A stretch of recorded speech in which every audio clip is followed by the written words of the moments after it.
So now today we are going to start with a band stop filter. So which is also known as a band reject filter. So as name indicates, it will stop a particular band of frequency. So a band stop filter, uh, which is a circuit that will attenuate or stop a particular range of frequency and allows the remaining frequency to pass through it. And its frequency response is opposite to that of the band pass filter. So this is the frequency response of band pass filter, which will allow a particular band of frequency and will attenuate or stop the remaining band of frequency. And the right side is the frequency response of band stop filter. So let us consider uh, this is the frequency range which is to be attenuated or stopped, and therefore this range of frequency is called as stop band. And here you can see this range of frequency, which is other than this stop band, is allowed to pass, and therefore it is called as pass band. And as you can see here, this is the frequency response of a low pass filter. So it is low pass filter response, and therefore it will have FH as the cutoff frequency, that is higher cutoff frequency.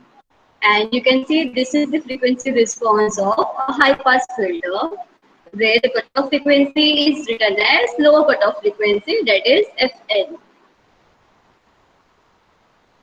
Therefore, we can say that in case of band stop filter, we are having two cutoff frequencies. One is FL and one is FH, where FL is the lower cutoff frequency of high pass filter and higher cutoff frequency of low pass filter.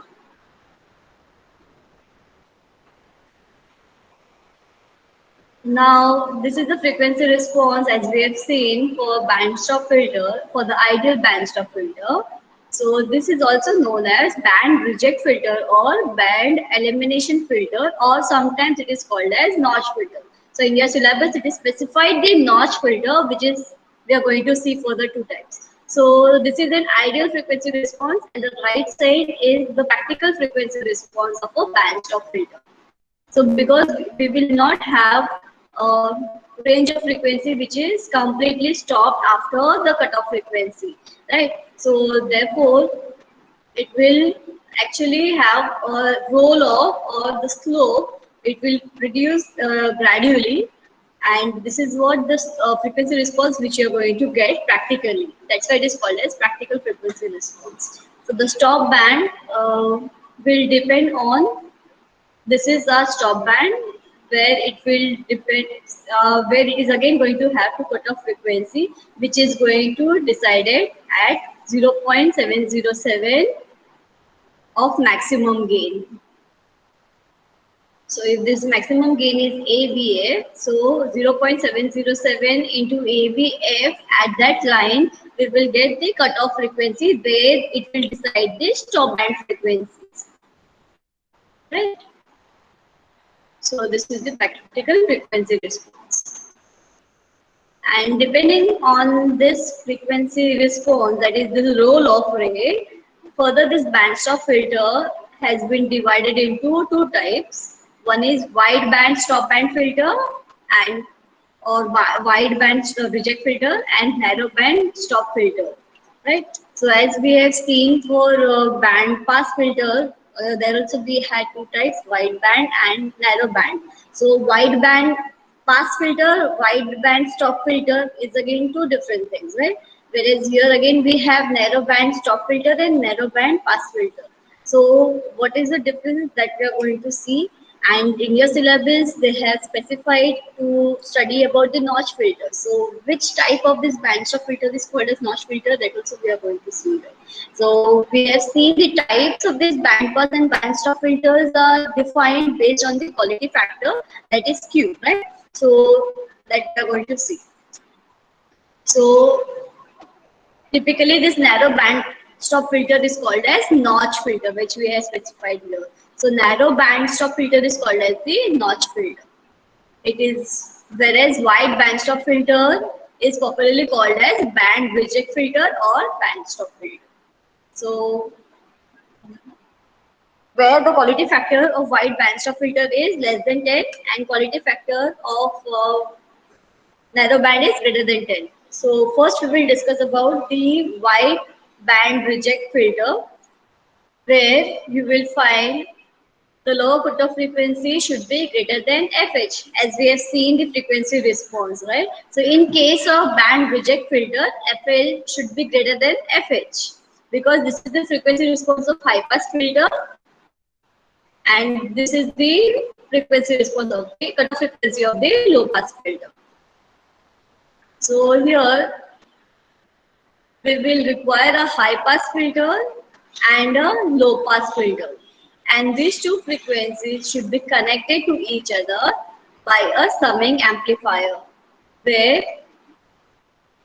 input of high pass and low pass filter are combined together and it is called as Vin, and let the output of summing amplifier will be Vout, or that is VO. So how we will design the circuit of this wide band reject filter? So high pass filter, as we can see here with the active filter, we have high pass filter capacitor followed with the resistor connected in parallel, and this is forming a high pass filter, right? So where output is measured across the resistor at the non-inverting terminal. So this is the circuit for the high pass filter. Now this one is the circuit for the low pass filter, where uh, when you connect these two circuits by a summing amplifier, then it is called as wide band reject filter.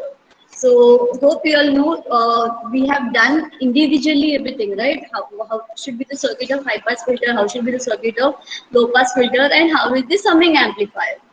Where, so just by taking the individual circuits, we have combined it. So as we stated here in this left side diagram, that Vn is common applied to both the high pass and low pass filter. So wherever there is an input terminal at the non-inverting terminal of operational amplifier, we have connected it, combined it, and applied the V input, right? And then the output, both the outputs as shown in the left side diagram, that it should be given to an summing amplifier. So since summing amplifier, we are applying an input to only the inverting terminal, right? So inverting terminal has been connected with the two resistors where it is going to sum up. So two resistors, first one resistor is connected to the high pass filter's output and second resistor is connected to the low pass filter output, right? So this is how a circuit diagram is made by using an active filters, right? So one should know that this gain of this high pass filter is based on the RF and R1, and low pass filter gain should be equal. So the gain, this resistance value should be same. Or we can say the gain should be adjusted such that it should be same for low pass and high pass filter.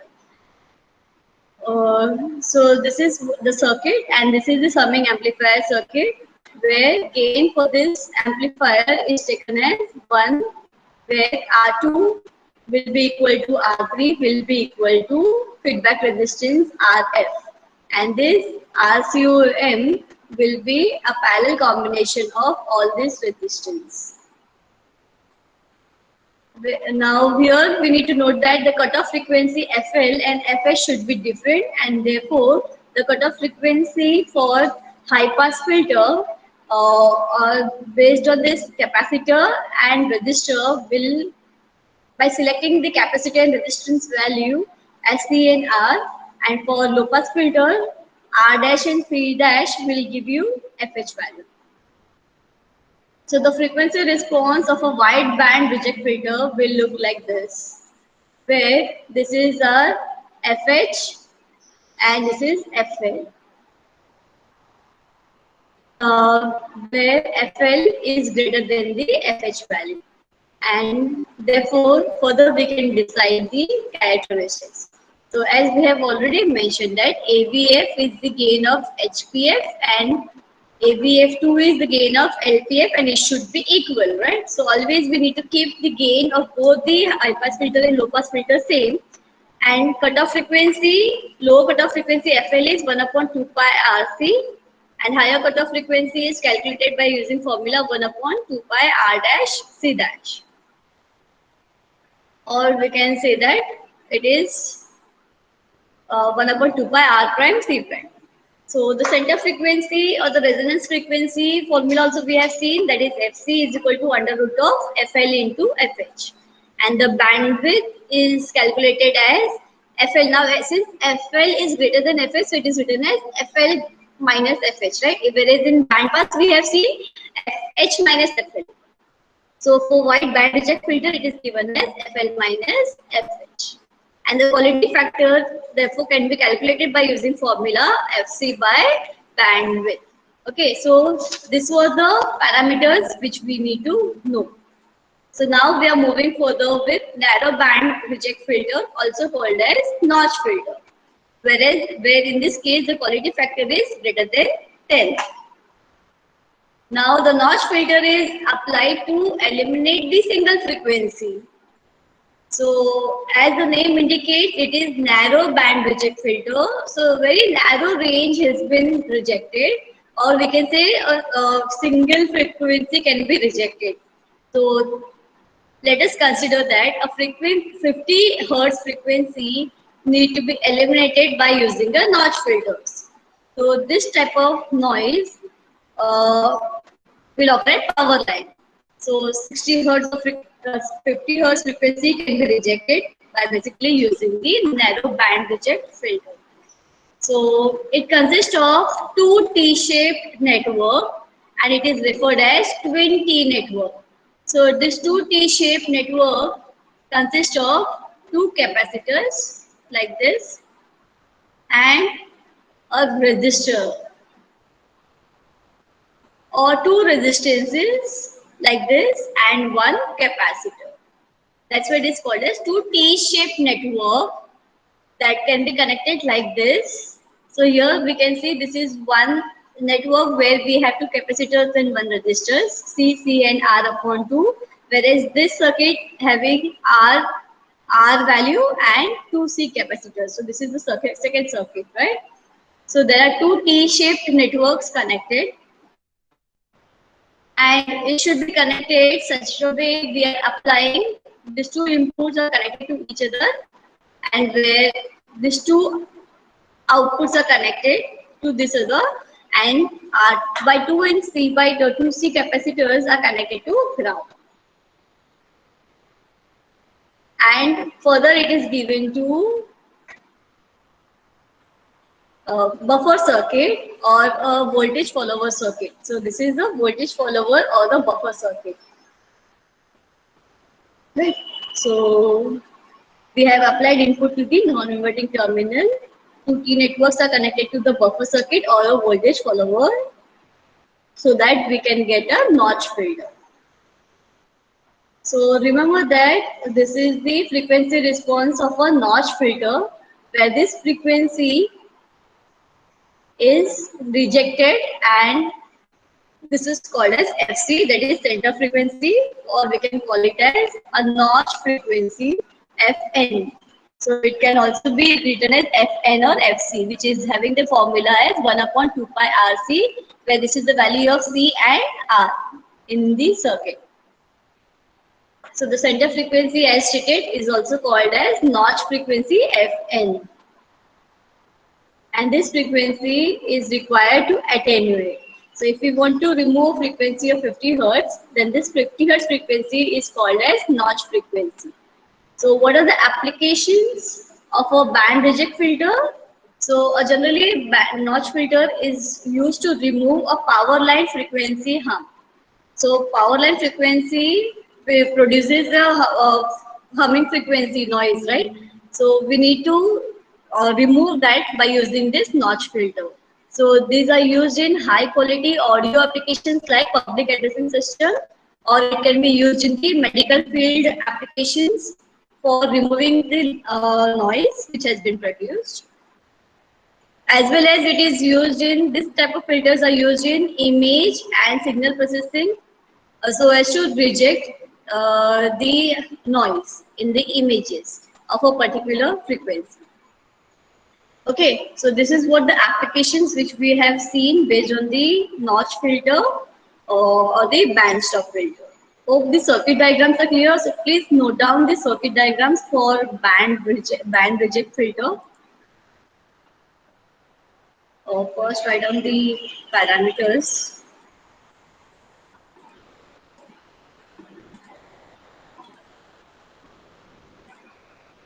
Okay, so please note down this circuit diagram. So finally, we have this. So please note down this wide band reject filter circuit diagram where this R and C. This also you need to specify. This is your high pass filter where your FL is calculated by using this value of R and C. Please draw this. I will let you know what all to draw.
Okay, done.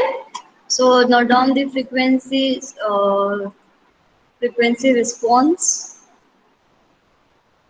and these parameters. So these parameters are important,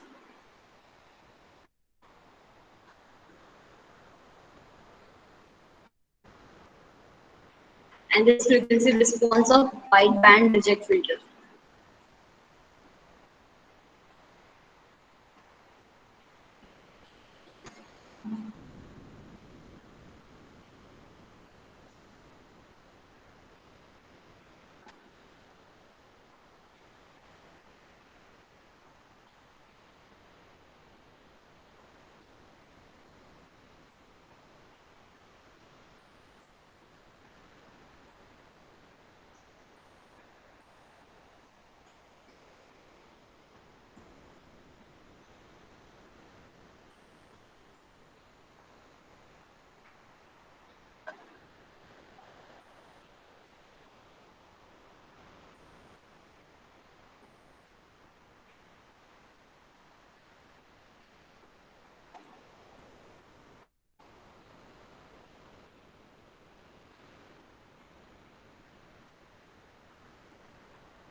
Done.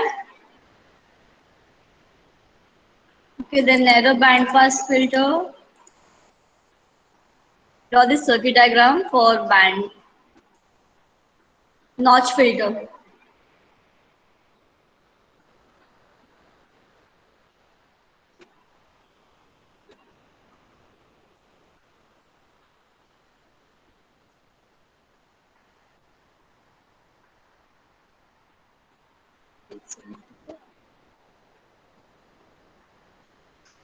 Done, dear.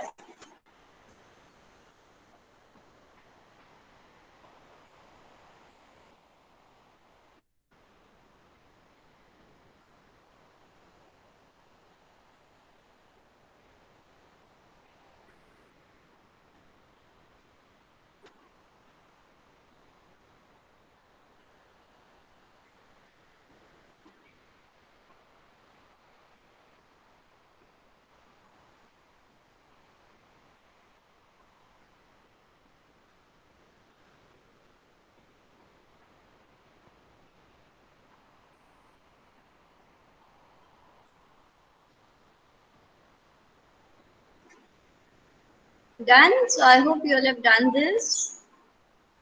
So notch filters we have seen. So don't forget this is R by 2. Resistance is half, but capacitor has been doubled. So this is what normally we make mistake. So frequency response of notch filter, please draw the frequency response of notch filter where you will find the stop band frequency is very narrow. That's why the name indicates it is narrow. Where this point is nothing but called as FC. So please note down this point, draw this frequency response.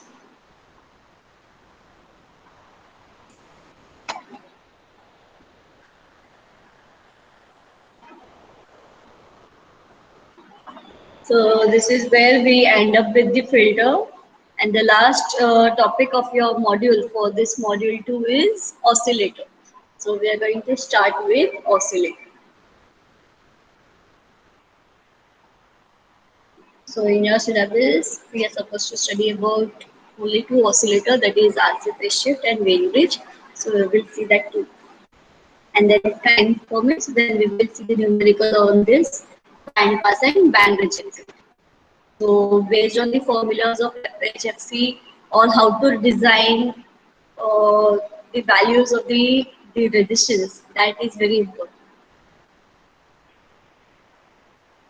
So I'm not going to go into the depth because this will not be asked as for the pattern which you are going to have.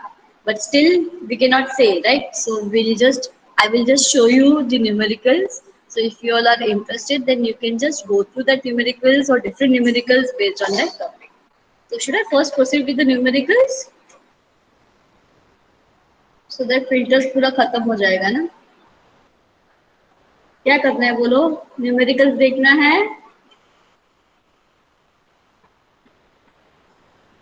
Are you all listening here? Yes, ma'am. So you all want us me to proceed with the numerical or jump to oscillator?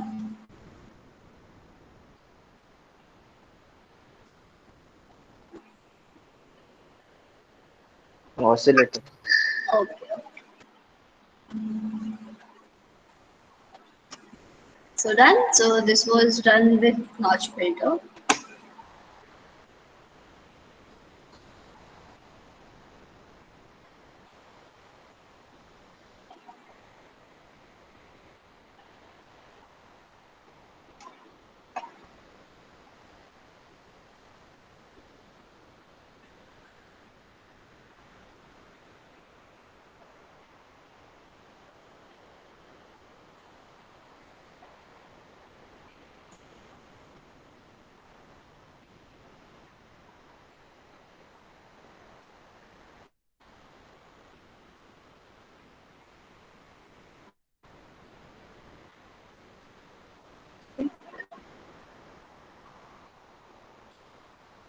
So moving with an oscillator.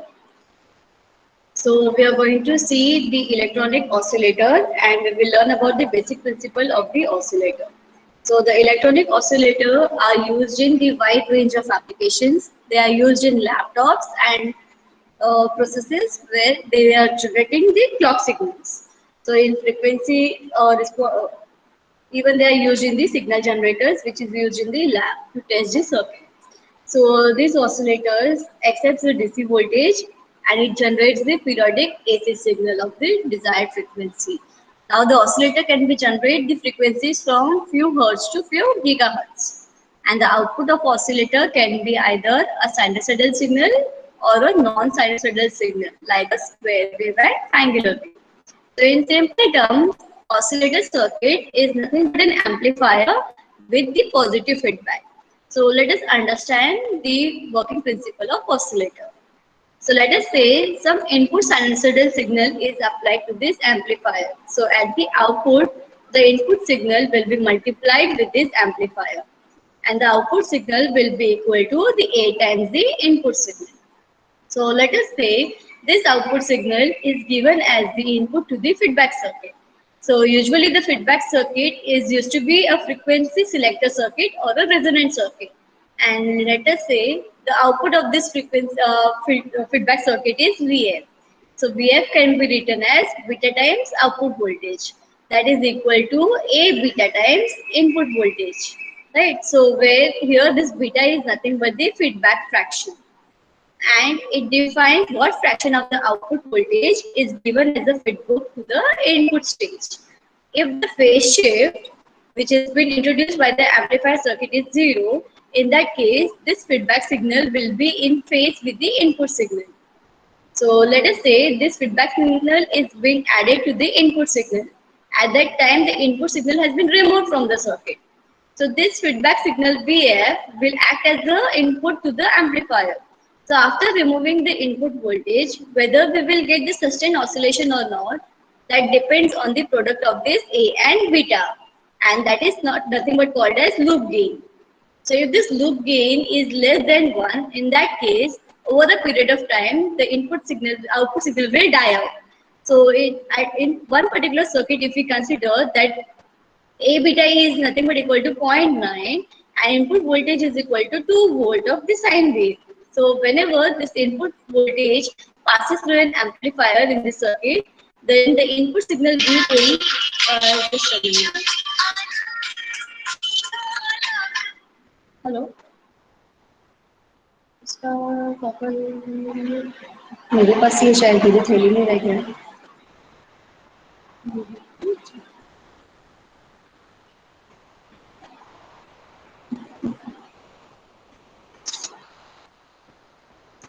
Okay, so if V input is 2 volt, then actually feedback circuit was having zero point 0.9, right? What we have seen just now. So here we have seen A beta factor was equal to zero point 0.9.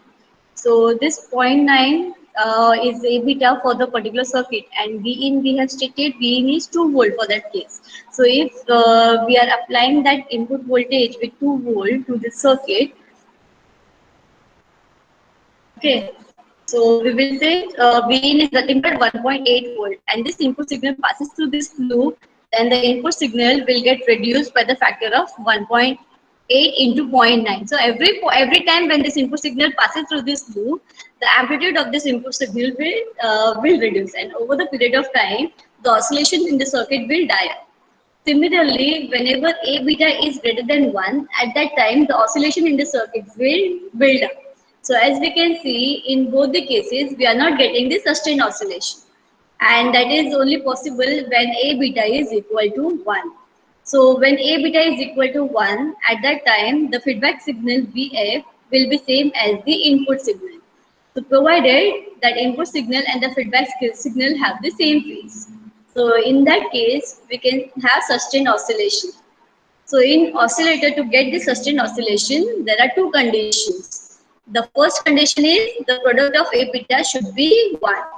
And the second is the phase shift of this loop gain should be equal to 0. Meaning that whenever the input signal travels to this amplifier circuit, the overall phase shift that is introduced by the circuit should be equal to 0.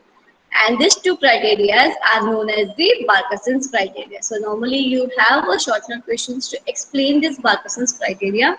Whenever you have such questions, that time you need to explain this A beta factor with the graph. Right now, whichever we have shown, what happens when we have A beta greater than 1, what happens when A beta is less than 1, and what is the sustained oscillation. So how the sustained oscillation is obtained? At A beta is equal to 1 and the phase shift will be equal to 0. So these two conditions should be specified whenever you have Barkhasen's criteria short note questions. Now we have assumed that whenever this oscillator is switched on, at that time some finite amount of voltage is applied to this oscillator. But actually, if we see, no signal is applied to this oscillator, but still we are getting some oscillations at the output. So the question is, how is it possible? How we can get the oscillations at the output without giving any input to this oscillator? So the answer is the thermal noise is present in every circuit, and if we are aware, this thermal noise contains all frequency components starting from few hertz to 100 gigahertz. So initially, whenever this oscillator is turned on, all the frequencies component of this thermal noise will get amplified with this amplifier. and the amplified output of this thermal noise will be given as the input to the feedback circuit. So like it has been stated earlier, this frequency is the frequency selector circuit, right? Feedback circuit. So it is going to select only one particular frequency which is going to be passed from the amplifier, right? So while all the other frequencies will have different phase. So from all of the frequencies, only one particular frequency will be added with this input noise. And in this oscillator circuit, initially the loop gain A beta is slightly set greater than 1. And because of that, the noise signal of that particular frequency will get built up over the period of time. And once the signal reaches a particular voltage, at that time the loop gain of the circuit will become 1. And it is possible because of the non-linear behavior of the feedback circuit. So in this way, the noise signal of the desired signal will get built up over a particular period of time. And once this signal reaches the finite voltage, the loop gain of the circuit will become 1. And in this way, we get the sustained oscillation. So normally, we cannot say A beta is set to be equal to 1 as per the Parkinson's criteria. So practically, you will find oscillation will have a loop gain to be greater than 1. So this is the reason where it has been stated why we are going to consider A beta to be greater than 1. Because to remove this thermal noise which is present, we need to adjust that A beta to be greater than 1. And since it is output is given in a loop, so with the help of these loop conditions at a particular voltage, we will find that oscillations will, that A beta loop factor will become equal to 1. So there we will have a sustained oscillations. Okay. So this is the basic working principle of the oscillator. Now earlier we have seen these two criteria, that is for sustained oscillations, and these two criteria can also be proved mathematically. So let us say the output voltage of the feedback network is Vf, and it will be added with the input signal. And if input signal is present at that time, input to the amplifier will be equal to Vin plus Vf because it is an adder. And at the output, we will get A times Vin plus Va. So Vf is nothing but the beta times output voltage. So if we put Vf value, then V out value will be equal to A times V in plus A beta times V out. And if we simplify that, this equation, then we get V out by V in is equal to A divided by 1 minus A beta. So here we are not providing any input signal, still we are having oscillation. It means that A beta in the circuit should be equal to 1, so that this condition will get fulfilled. So from this, we can then say that the magnitude of loop gain should be equal to 1, and the phase shift that is introduced by the loop gain should be equal to 0. So in this way, we can prove this mathematically. So please note down this, how we have written where the feedback gain, output of the feedback loop, beta feedback, what amplifier is written as Vf, where that is nothing but equal to beta V0. And then how we have stated that using this summer adder at the input side, it is adding the two input signal voltages, and that is applied to the amplifier. Then how we have written the output voltage equation for the amplifier output. And then if that amplifier output is given to the feedback gain, so using that Vf is equal to beta V naught, we have just substituted, and we got V0 by Vin is nothing but equal to A by 1 minus A beta, right? So here we need to assume that A beta should be equal to 1.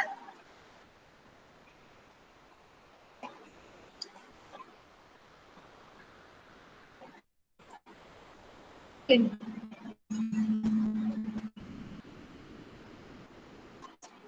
Okay. So in oscillator, the feedback circuit should be very selective circuit. So this feedback circuit can be made up of either Rn or Rc component. And the, even we can use the crystals. So depending on the type of feedback circuit, the types of oscillator can be shown as RC oscillator, LC, or crystal oscillators. And depending on the arrangement of this component, these oscillators can be classified further. So the oscillators which I've mentioned are sinusoidal oscillators. So in your syllabus, we are just concerned about the sinusoidal oscillators. Even we have an, because here the output is sinusoidal, that's why it is called as sinusoidal oscillator, where we have only sine wave as the output. So there are some oscillators which provide the triangular wave or square wave, where that is called as relaxation oscillators. So that can be operated using 555 ICs. So that we will see it in the next module, where we are going to deal with multivibrators. So 555 ICs लेके हम लोग oscillators design नहीं करना है. Here we are going to use only 741 ICs, and your syllabus is concerned only with the sine wave output. So sinusoidal oscillators type we are going to study, and that in that also we are going to study only the RC oscillator and Wien bridge oscillators. So only these two types we are going to study in detail for the oscillator. So the basic funda of oscillator is clear, where this circuit is going to indicate where you are going to have a positive feedback to an amplifier. So this is what the basic oscillator functions with the Parkinson's criteria as A beta to be equal to 1 and phase shift to be equal to 0. Okay. So first we will see RC phase shift oscillator.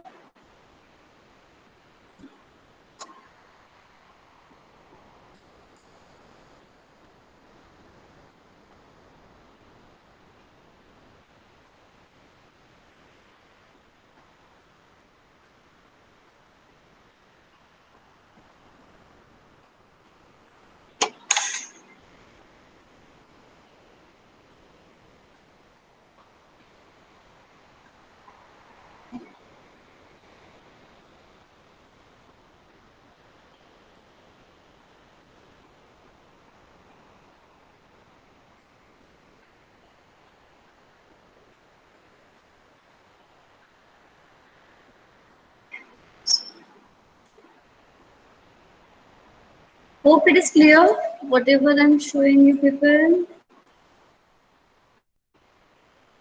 Yes, ma'am. So moving further with RC phase shift oscillator. So in the previous video, right up, we have seen the working principle of the oscillator. And based on the type of feedback, we have seen the different types of oscillator. So one such oscillator is nothing but the RC phase shift oscillator. So in this oscillator, the RC circuit is used in the feedback part. So this RC phase shift oscillator generates the stable sine wave, and usually they are used in the low frequency generations, typically in the range of audio frequencies. So in this RC phase shift oscillator, the amplifier provides the 180 degree phase shift, and oh, sorry. In the previous video, we have seen that to get sustained oscillations, the loop gain of the oscillator should be equal to 1, and the phase shift that is introduced by the amplifier in the feedback circuit should be equal to 0 or 360 degree. So to get the sustained oscillations in this RC phase shift oscillator, this feedback path should also provide a 180 degree phase shift, so that the overall phase shift that is introduced by the amplifier should in the feedback circuit should be equal to 0. And by tuning the gain of this amplifier and the feedback circuit, we can achieve this loop gain to be equal to 1. So let us understand in this RC phase shift oscillator how this feedback circuit provides a 180 degree phase shift. And before we see that, first let us consider this RC circuit. In this is nothing but the high pass filter, right? And it is also known as the phase lead circuit, because in this circuit the output voltage is used to lead the input voltage. So first of all, let us find out the transfer function of this RC circuit. So here we have output by input, which is given by R divided by R minus JXC, where X is nothing but the reactance of the capacitor, that is 1 upon omega C. So we can write this expression as R divided by R minus J divided by omega C. And by dividing the numerator and denominator by factor of R, we can write this expression as 1 divided by 1 minus J divided by omega CR. So if we find the phase shift, the phase shift phi can be given as 0 minus tan inverse of minus 1 upon omega CR. That is equal to tan inverse of 1 by omega CR. And as we know, 1 by omega CR is nothing but XC. So we can find out the phase shift phi, that is tan inverse of XC by R. So as we can see over here in this circuit, the phase shift depends on the value of R and capacitance C. So for very small value of Xc, the phase shift of this circuit will be equal to 0.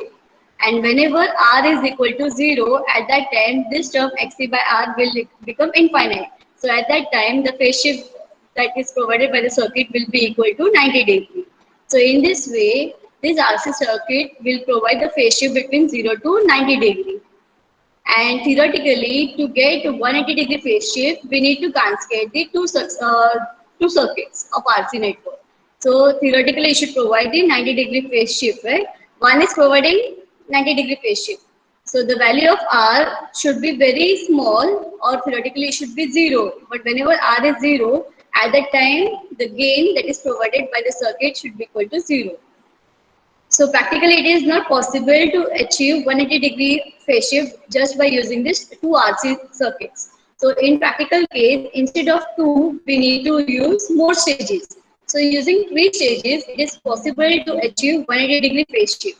So hope this is clear, because in your Vivas also these questions are asked. Why we are using three RC network? Why we are not using only two RC network?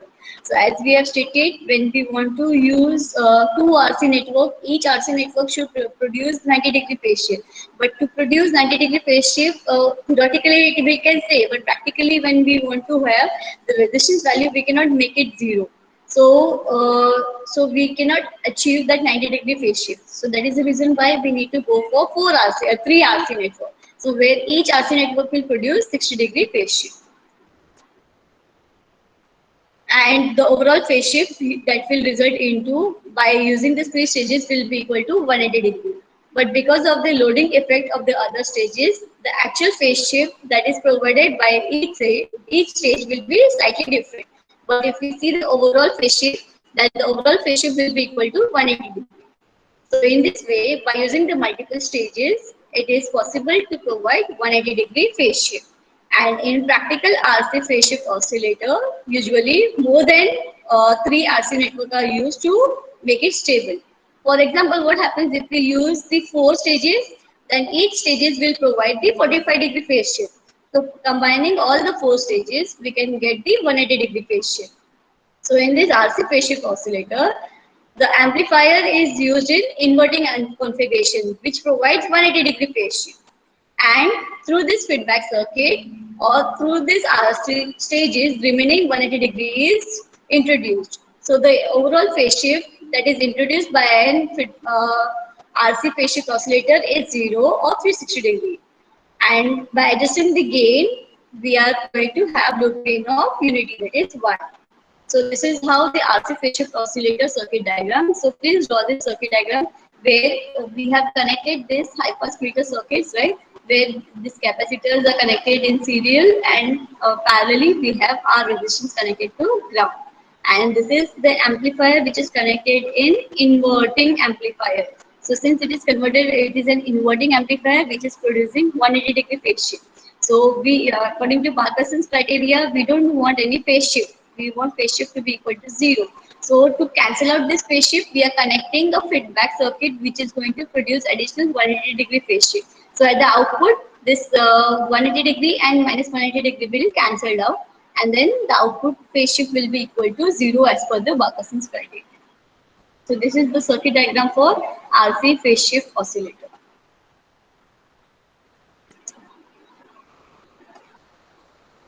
And the same circuit can be redrawn like this, right? So as you can, this circuit and the previous circuit was just same. We have just taken this RC network as the bottom side.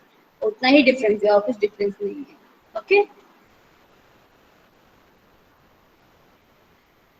So this OPAMP is going to generate the 180-degree phase shift, and while in feedback circuit, this RC stage is used to provide 180-degree phase shift. So in this RC phase shift oscillator, the attenuation that is introduced by this feedback stage is equal to 1 by 29.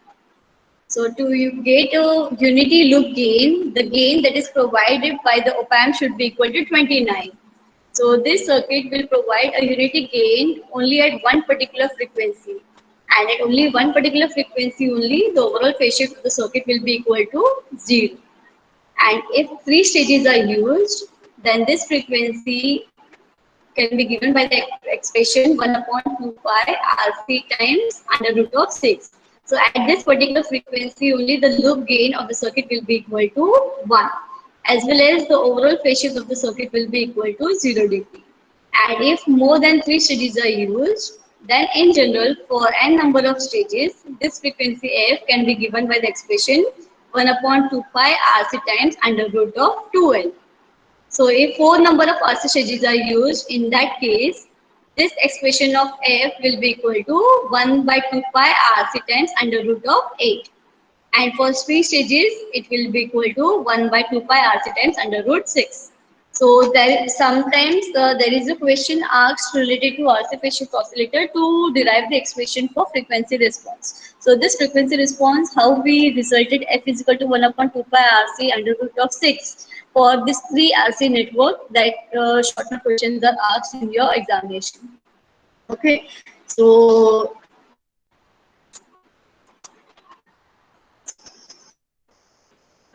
as why the attenuation of this RC stages is equal to 1 by 29, that also we need to derive.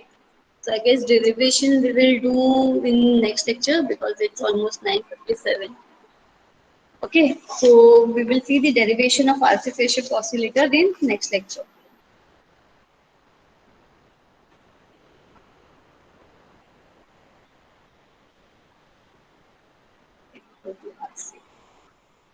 Any doubt in this?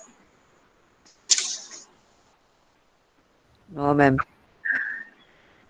If you have any doubt, just ask. Okay. Roll number 1. Roll number 2. Present, miss. 3. Present, miss. 4. Present, miss. 5. Present, miss. 6. 7. Present, miss. 8. Present, miss. 9. Present, miss. 10. Present, ma'am. 11. Pranay को क्या हो गया? प्रणय आ ही नहीं रहा है. 12. Present, miss. 13. So number 13. 14. 15. 16. Present, miss. 17. Present. 18. Present, miss. 19. Present, miss. 20. Present, miss. 21. Present, miss. 22. 22. 23. Present, miss. 24. Present, miss. 25. Present, ma'am. 26.